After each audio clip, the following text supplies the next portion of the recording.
Right, you're up, John. Okay.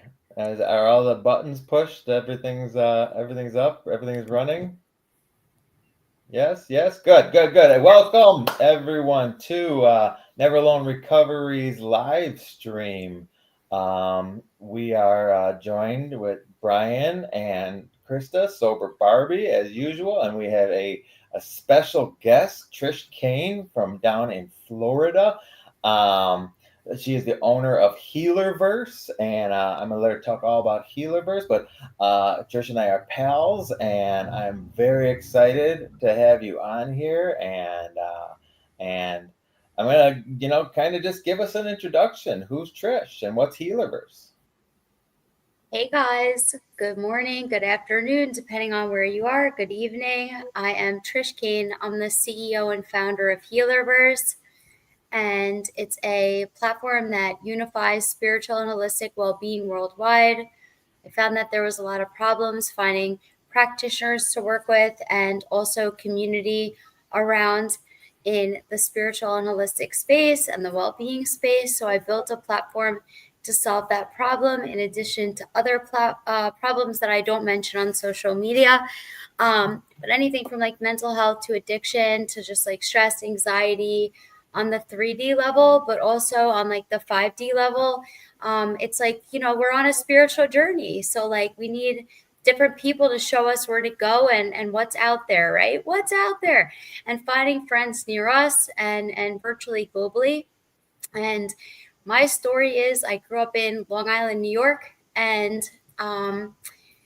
basically went to Catholic school the whole way through, never really fit in. If anyone can relate to that, I always was like, take me back to my planet. Like, I need to go home. And I never knew where home was, but it sure as hell wasn't on this planet. And never felt like I wanted to be wherever I was. And then fast forward, like, high school, I was kind of a good girl, never did well in school.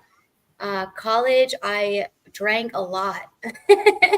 And it was like progressive, like totally progressive. I was drinking like 15 beers a night, and I'm not really that big from like freshman year, and I was still standing up straight. And then senior year, I graduated to cocaine, and that took my life basically, and it wound up taking my life in 2014. I don't know if you want me to go into that now or just keep that as like the introduction, John. Yeah, jump into it. Jump into it, because Okay. this is all going to lead to our main conversation. Yeah. Okay. Cool. Cool. So November 16th, 2014, I said I'm gonna have a drink. I'm gonna start early. It was a Saturday night, and I already ran away to Florida at this time. At this point, I had a husband, a boyfriend, a crush on the drug dealer. So I was like, hanging, normal stuff. And I'm like, I'm just gonna have like, a couple glasses of wine. I'm gonna go to the bar, and I'm gonna get home early. I'll be good for work on Monday. And the prior day, I was sitting in a board meeting at Boca Raton Regional Hospital. That Friday night wound up going into Saturday morning and Saturday afternoon. I mean, that Saturday night went into Sunday afternoon. Like I went to the bar the next day, you know what I mean? Because I was up all night going. So, and then I wound up actually passing away. And my mom, I'd be in the room next to her using cocaine and stuff, and she never checked on me. But this particular time, she was up in New York, and she had a feeling something happened to me, and had a wellness check done on me by the paramedics, and they found me, and I was non-responsive with a body temperature of 86 degrees Fahrenheit. Anybody that's overdosed on this has never hit that body temperature, I guarantee you.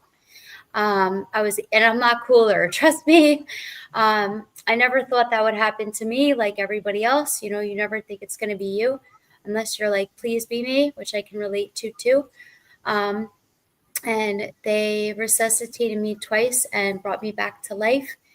They called my mom and said I passed away, and you better get here. And Then they said when she got here that I was, going to be a vegetable if I did make it.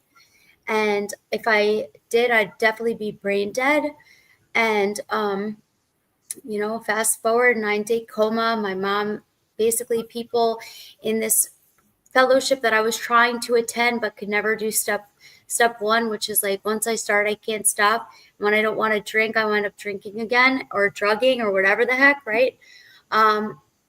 Basically, like, were praying for me. And I swear the power of prayer is real. It works. I'm still here, man.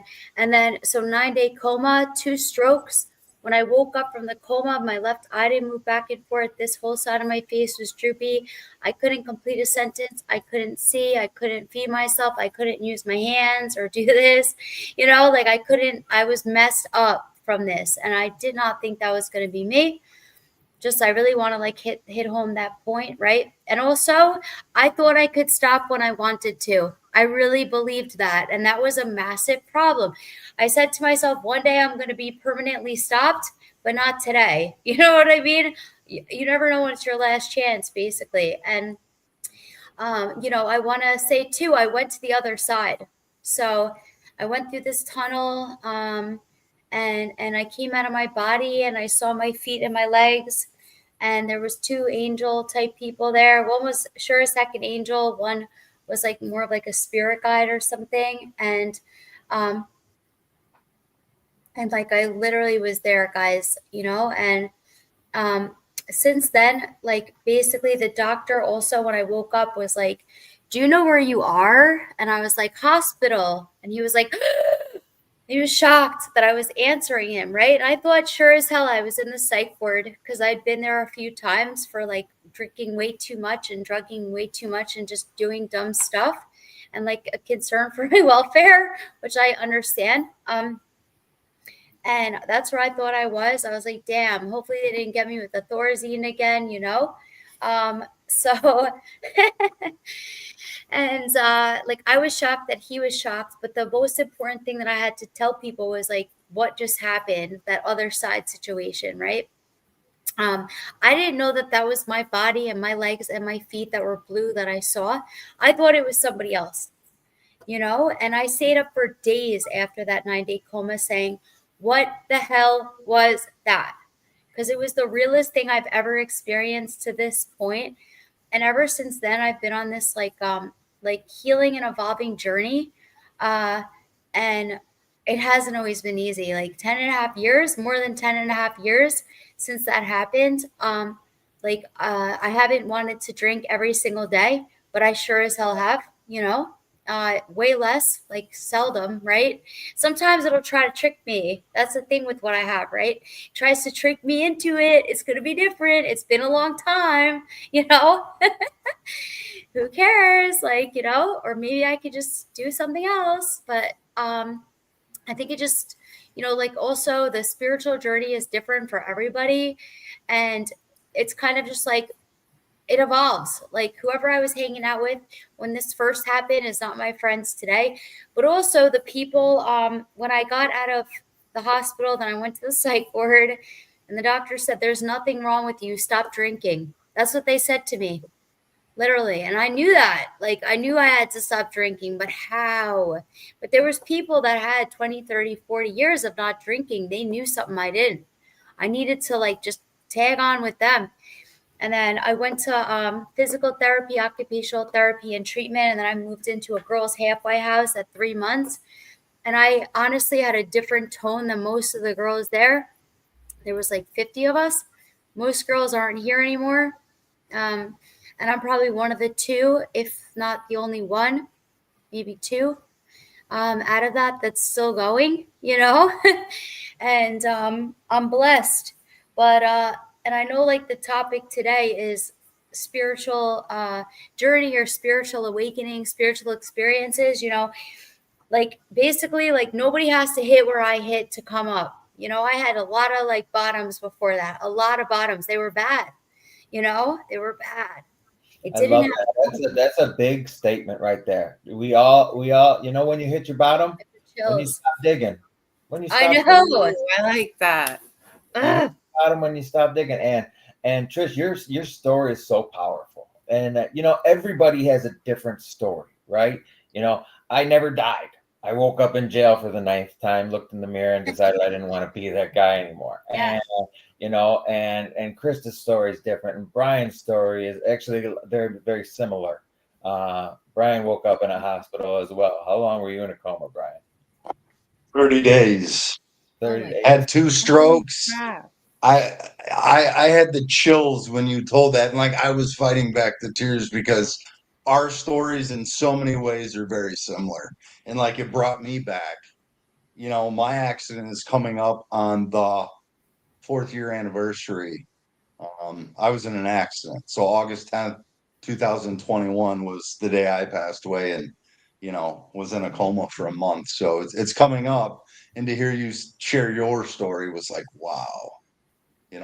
And that's just the proof, right? Because so many of us in addiction or through the chaos that we cause, we feel like we're alone. We feel like nobody's experienced it or nobody gets us what our mind frame was at that time.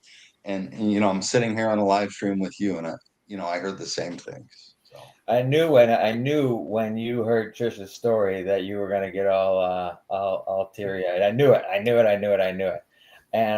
And Krista, you didn't have quite a similar situation, right? No, but I can relate so much with the spiritual, like I love how you said evolving, because I will have 10 years of sobriety in August, and I've evolved so much through. I did start with like a burning bush moment when I went to rehab and saw the falling star, and it was just like, okay, I'm where I need to be. I got sober in jail.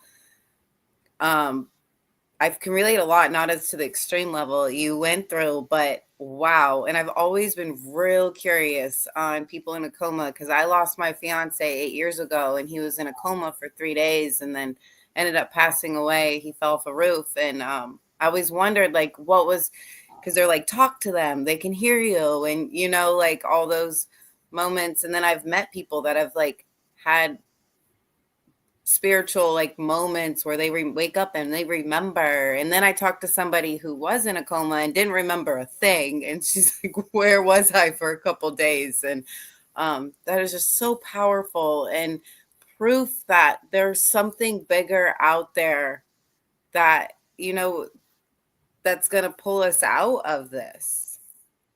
Yeah. And I feel like too, so I worked at a drug and alcohol treatment facility for a year and a half, a year and change after this happened, until a year and a half, while I was getting my master's degree in business. And I would always tell like the girls, because actually like the same sober house that I went through, I moved out and then I started working there.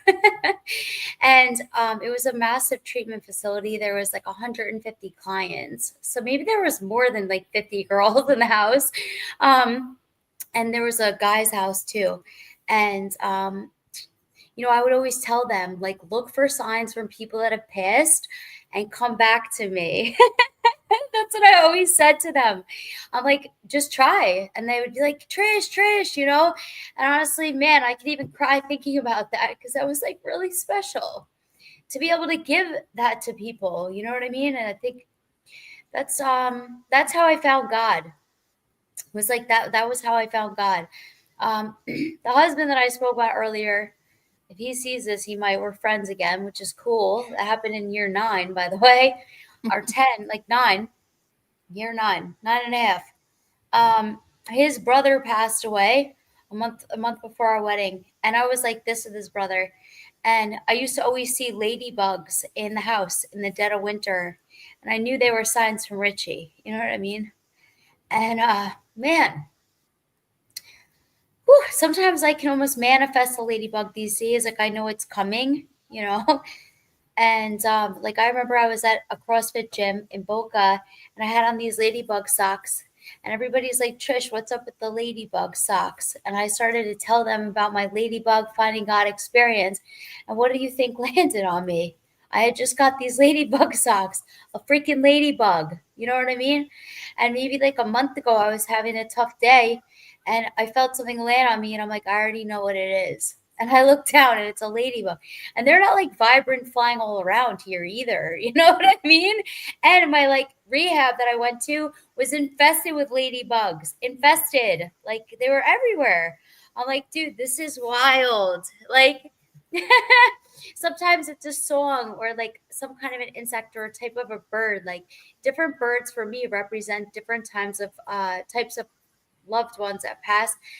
I have other like superpowers now that I can get signs from other like things, but I'm not going to go into that too much on here today. But it's a growing thing. I think a lot of people turn on their superpowers in 2020.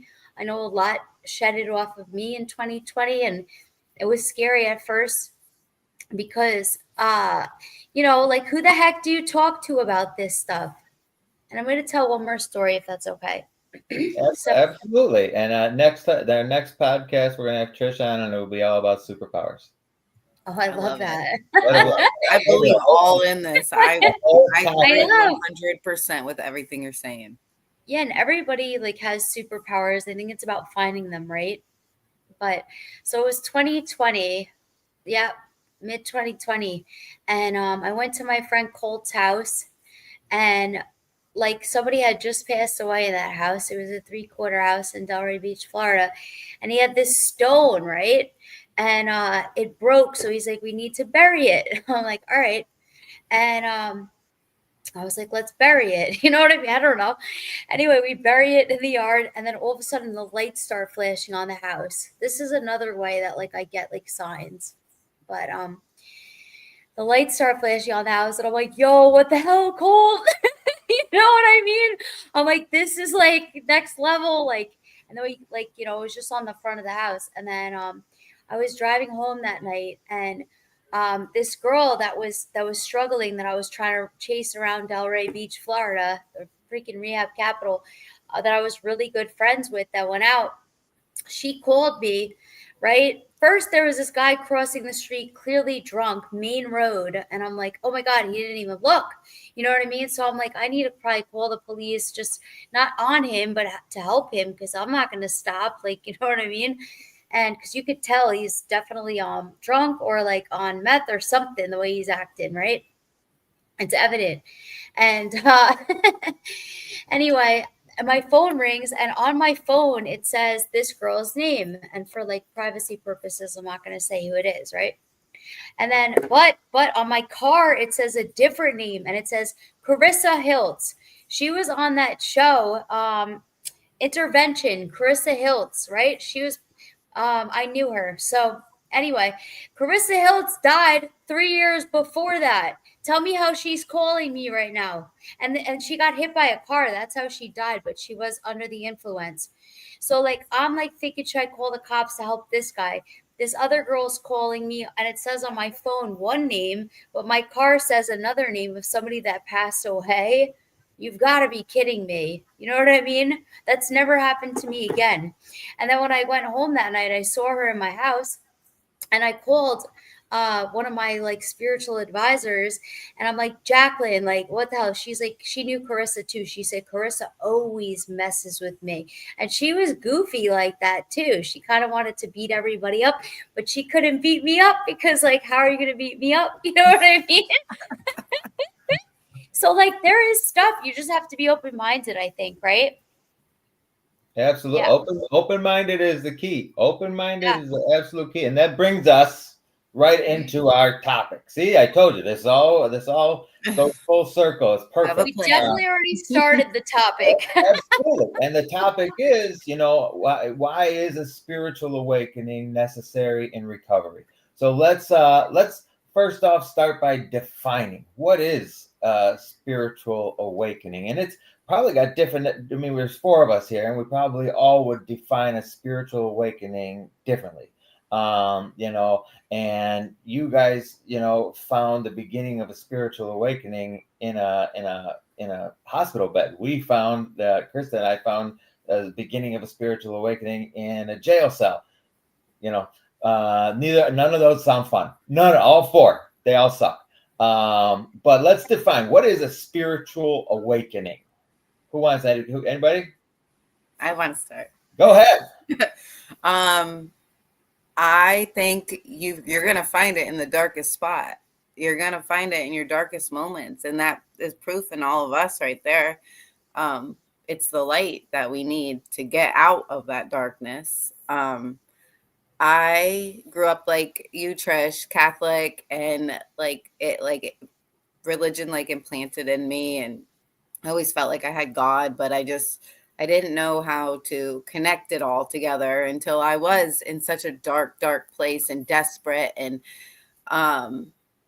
I truly, like what you were saying, like you have to look for it. You have to. If you're not looking for it, it's not going to find you. And you're like giving me the stamp of approval that I'm not crazy, because all those little things, like it's signs, it's all, everything happens for a reason. And I look for like it in animals and colors and songs that come on the radio and people and just things that are happening in my life. And I did a process through a recovery group, and they make you sit for an hour and with God. And right after, I saw the slowest falling star, and that was 10 years ago. And I was like, okay, something's with me. That was a spiritual awakening. And I continued to just share how cool this experience is, because I want other people to experience this. And you don't know what you don't know. And I feel like I can relate so much to what you're doing with the Healerverse. I love that. That is so, I didn't even know this all existed. And I'm like, John, you're introducing us to our people. And I just continued to keep sharing and being loud and looking for signs. And I think the signs are really what got me through to this point. And a few months ago, well, it's almost been a year, kind of, my husband had relapsed, and I was in complete devastation. It was horrible. And he got sober, and that was the beginning of my new evolved spiritual awakening. And now, like, everything makes sense. And I feel like I've been living through a spiritual awakening the last year, and it's not just like a one-time thing. And you just got to continue to keep looking, and it brings peace and comfort and seeing it in other people, and seeing other people experience it itself is like the coolest thing ever. And I love this topic. So when we're talking about spirituality, right? A lot of people confuse religion with spirituality. Religion, what God taught us, the Bible, the Quran, the Torah, whatever book is being read to a congregation is religion, right? And religion is beautiful. Religion is great. I'm a religious person. Spirituality, on the other hand, is what I do for God. When, I turn my will and my life over to the care of God as I understand Him, that is the elimination of selfishness. That is no longer do I have to worry about me and think about me all the time. I get to think about others. I get to think about, how I can be involved in other people's life. And in the evolution of spirituality, it continuously changes. It's continuously growing. By using different tactics of prayer and meditation, I can change my prayers anytime. I can change the way I meditate anytime. I have to be open-minded. I have to be learning. I have to be thinking about all this stuff. So I've been doing yoga for the past 5 months, and I absolutely love it because it's a different form of meditation, and it's physical. Your body is doing stuff, and downward dog is hard. I don't care what anybody says. I'm holding my body up, and I don't like it.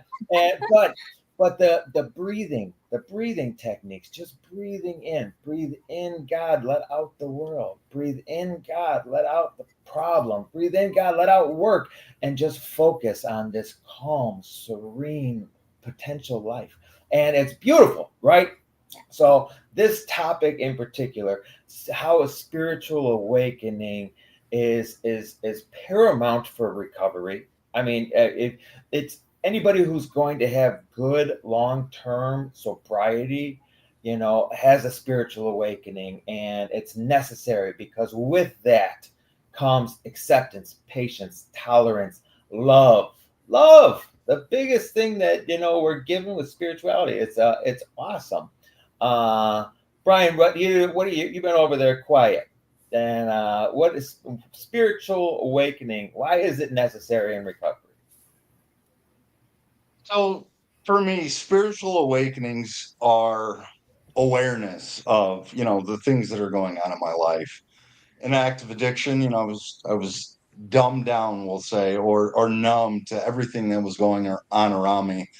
And of course, because it was all about me. It was all about the chaos and getting one more. And in recovery, it gives me the awareness to, one, do the next right thing.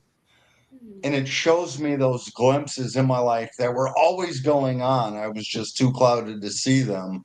But it keeps the momentum for me going in the right direction. Like, all right, this is positive. And, helping other people, right? Like you said, doing God's will, not mine. Because mine is all about me. It's selfish, self-centered, and self-seeking. When I'm moving in God's will, my higher powers will, what have you, I'm doing things for other people, right? I've got a purpose in life, and through that purpose, through helping other people, it allows me not to concentrate on my bullshit, right?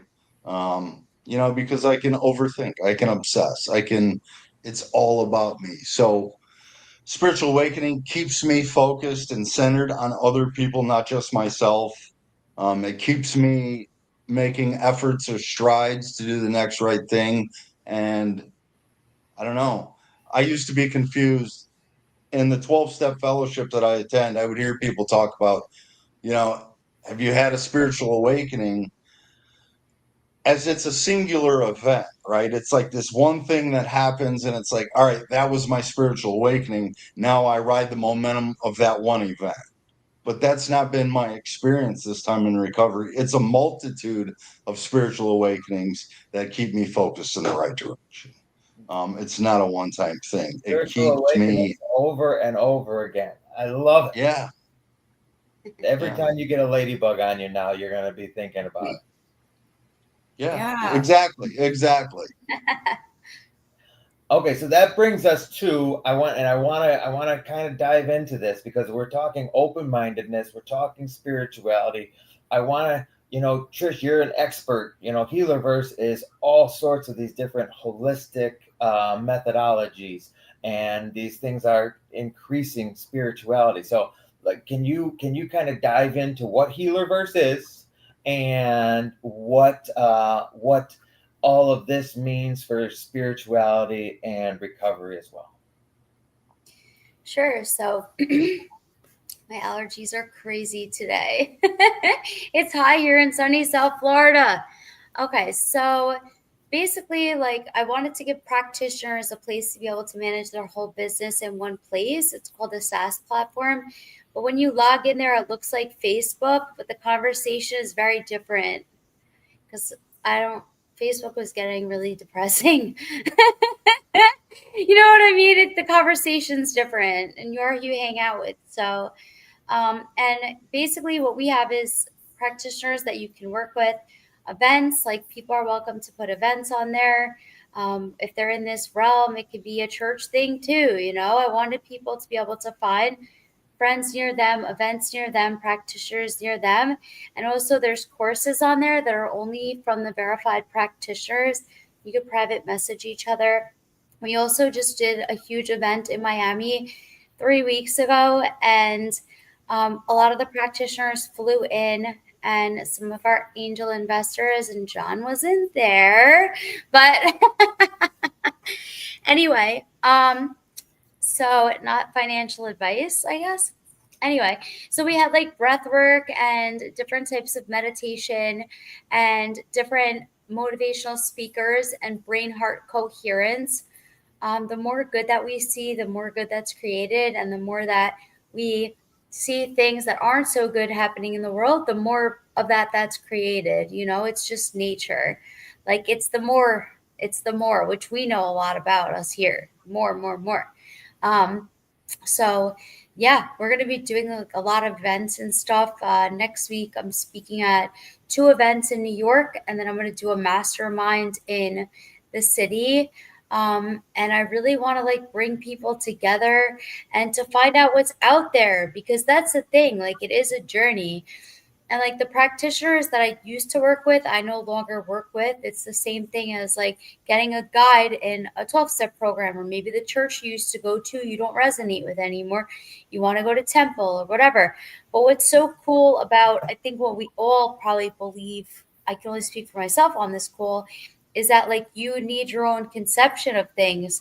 So, and to always be searching for like new things. And, you know, like I think the difference between those who went out over lockdown and those who didn't was who had a spiritual life of some sorts, you know. Um, like the God analogies can only take you so far. The real thing is what we really need, which is our own version. Um, and like Reiki, for example, like I'm a Reiki practitioner, I'm a Theta practitioner.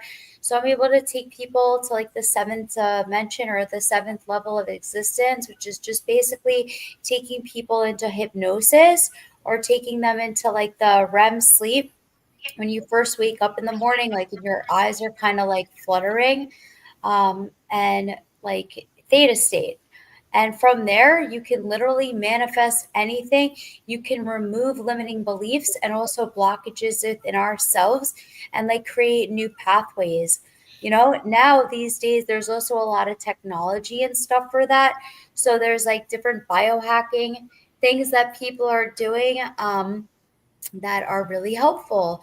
Um, you know, I don't want to go too much into like the medical side of things and certain things that happen, but even if you look into like reversing some of the damage that we did do from drinking and drugging, like no one thinks that I'm 40 years old. I'll just say that. You know what I mean? Like I don't look 40. I look 25 some days. If I'm sleep deprived, I sure as hell look 40. But I think too, we tend to look younger when we've been clean and sober for a long time. What do you guys think? Absolutely, absolutely. Nobody guesses my real age very frequently unless they really know me. And I mean, I know a lot of guys that I went to high school with that look 20 years older than me, and it just, rode hard, put away wet, and that's just a lifetime of drinking and drugs, and yeah, it's damaging. It damages us physically. You don't see no wrinkles up on this shiny bald head of mine. You know, when you walk into a room and you see the glowiest, happiest person, it's usually one of us. That's on our spiritualness, though. You know what I mean? That's what it is. And like with what we were talking about before, about like a spiritual awakening or a spiritual experience, like my definition of that is like I put my brain in the car wash and it came out clean. You know what I mean?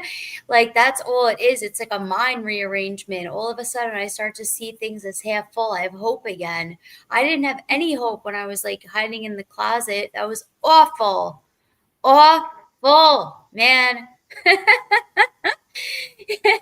And they are reoccurring because I have shitty days, shitty months. Yeah.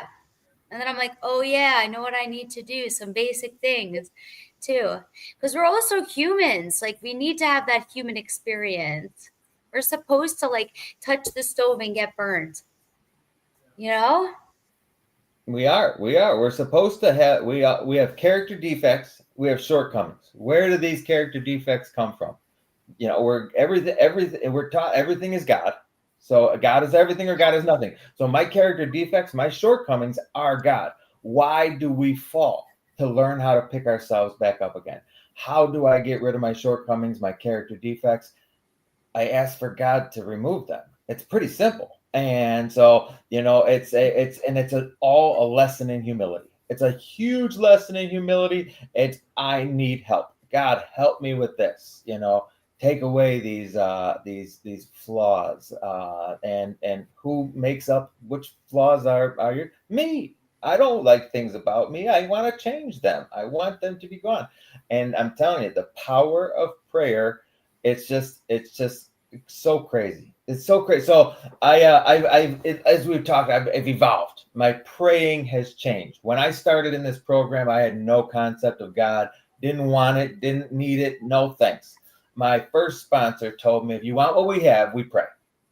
And so I said these spiteful prayers. He said, we pray for help in the morning and we say thanks at night. And I would get up in the morning, I said, help. And at the end of the night, I'd say, thanks. And that was it. That was it. And, and to now, a big, and I've talked about this on this live stream before, is Sermon on the Mount. Sermon on the Mount taught me everything about prayer, because it's the first two words of the Lord's Prayer, our Father. I have to look at God as my Father and talk to him as my Father. God, thank you so much for waking me up today. But now, instead of these, you got a lot of friends, got a lot of family. God, take care of my family. God, take care of my friends. No, today I pray single people out.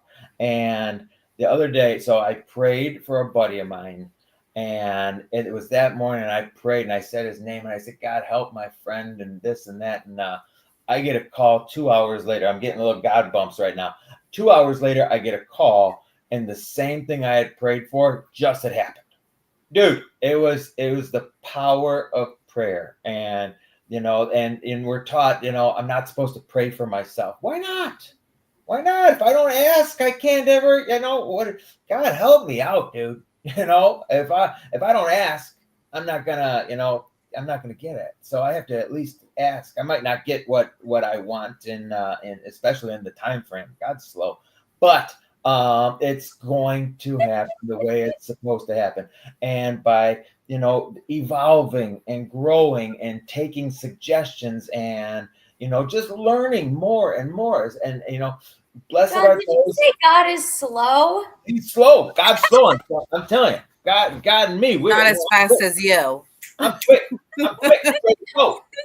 God, let's being addicts or alcoholics, we want everything now. God, so that's why it's slow.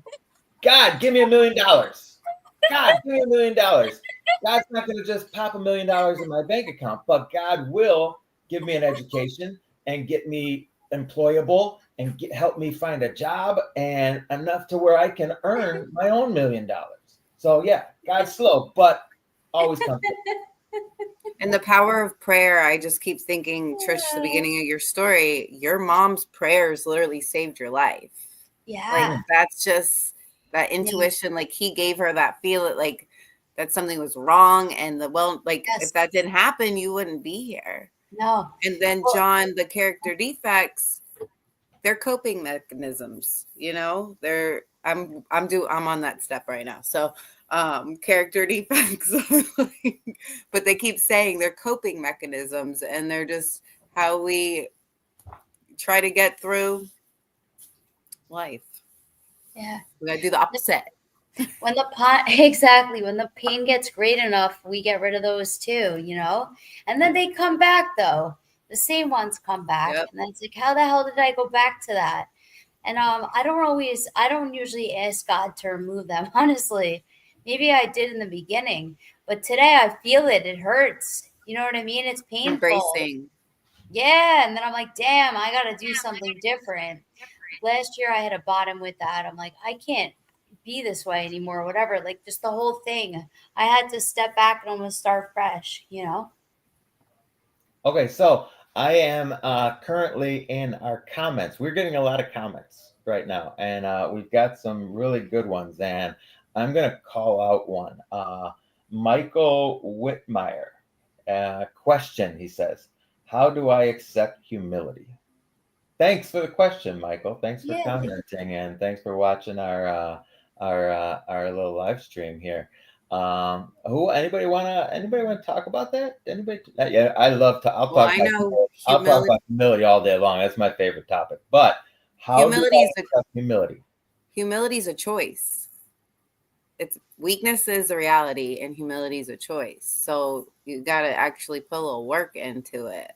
I don't know. It is accepting it, but I think you got to make the choice to be humble. That's a good response. Brian, you look like you're chomping at the bit to talk about humility right now.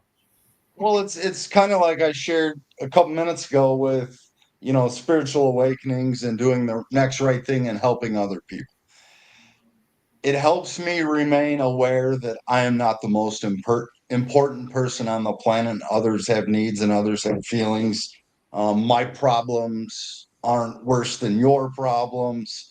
We're all human beings. We all struggle. And, when I think of humility, I think of like ego, right? Keep the ego out of it.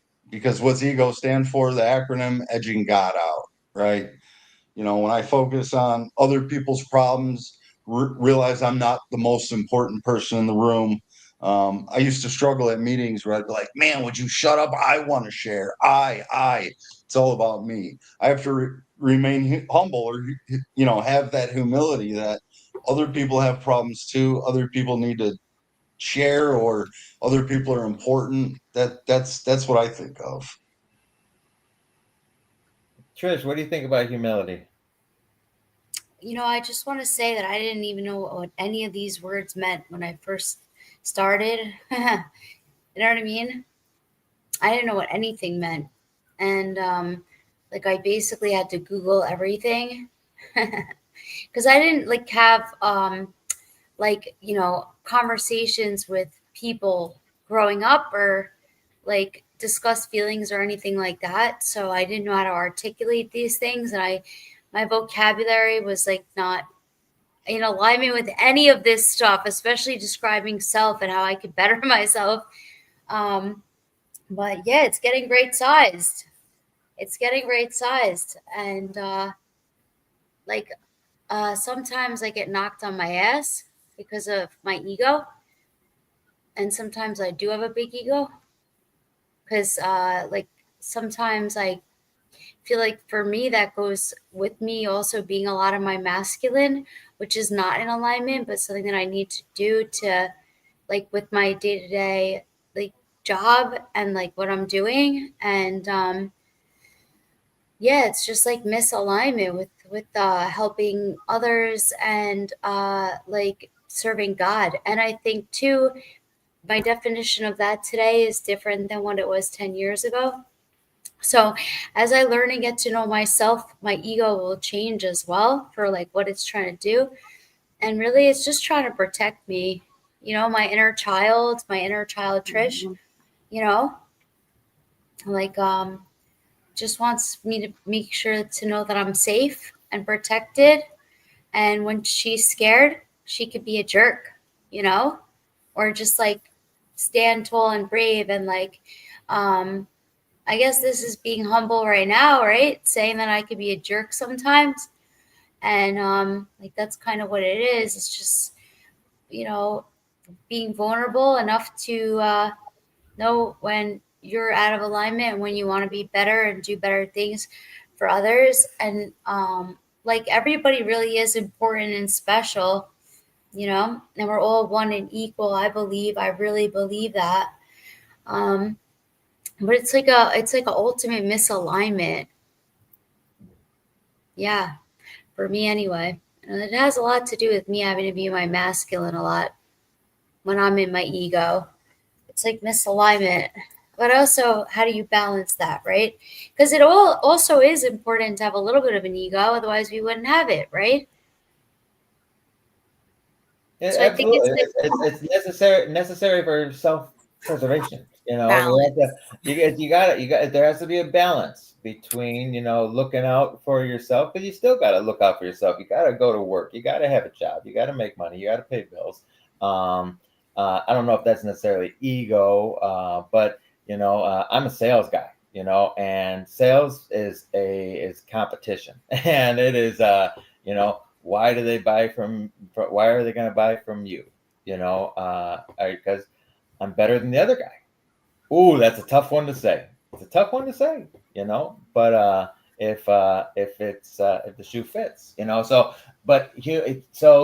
a lot of comments and questions going on right now once we started talking about humility and all this stuff. So it's kind of exciting, but I think once we do the first step, once I admit that I am powerless, because that's the first step in and having any sort of humility right there is accepting that I am powerless, and powerless over alcohol and drugs, powerless over people, places, and things, powerless over, and the more I accept it, the more it is, and the more I ask for help.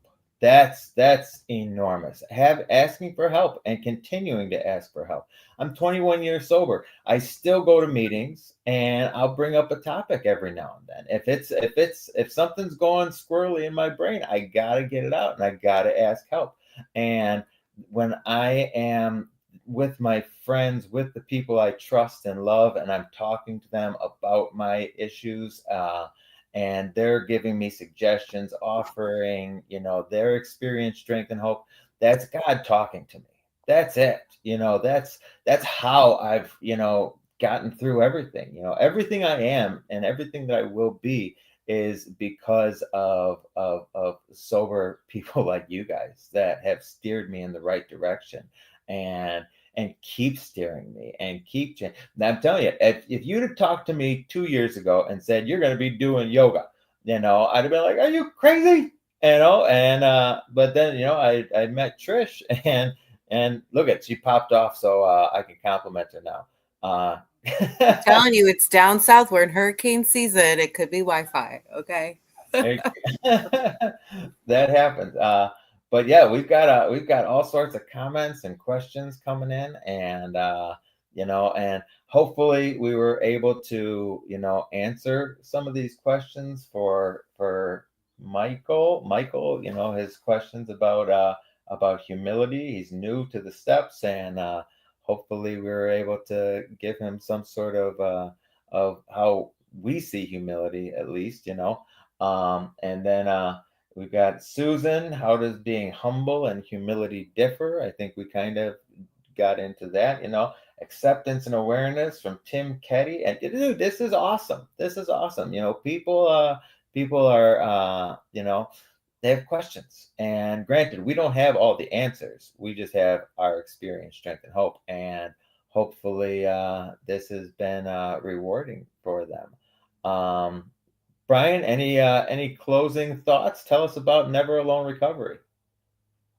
For Alone Recovery, we're a free resource. We have an addiction hotline where, whether you're struggling to find resources for inpatient rehab, outpatient counseling, therapists, any or all of the above, sober living, we help find that for you. If we don't have the resource, we find the resource.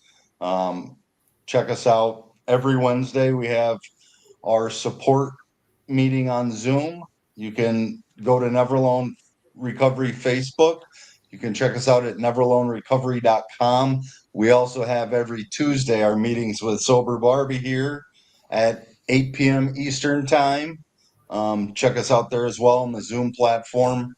Our hotline number is 1-855-831-9996. If you need some resources, struggling, just need to chat, give us a call, and we will oblige you. At the bottom of the screen, flashing across there, is the link to join our recovery meeting. So click on there, join, it'll send you reminders, etc. Sign up for our email reminders, and I think that's it. Yeah, so this meeting that's scrolling across the bottom, that actually occurs tonight. It is a Wednesday night at 7 p.m. Central Standard Time, 8 p.m. Eastern Time. Hey, there she is. So the meeting that's scrolling across the bottom, that happens at 8 o'clock tonight, and I'm going to be on that meeting tonight. So if there's any other questions, or if anybody wants to tell me how wrong I am, it'll be a Zoom meeting, and hopefully people will join. And then Sober Barbie's meeting on Tuesday is just phenomenal.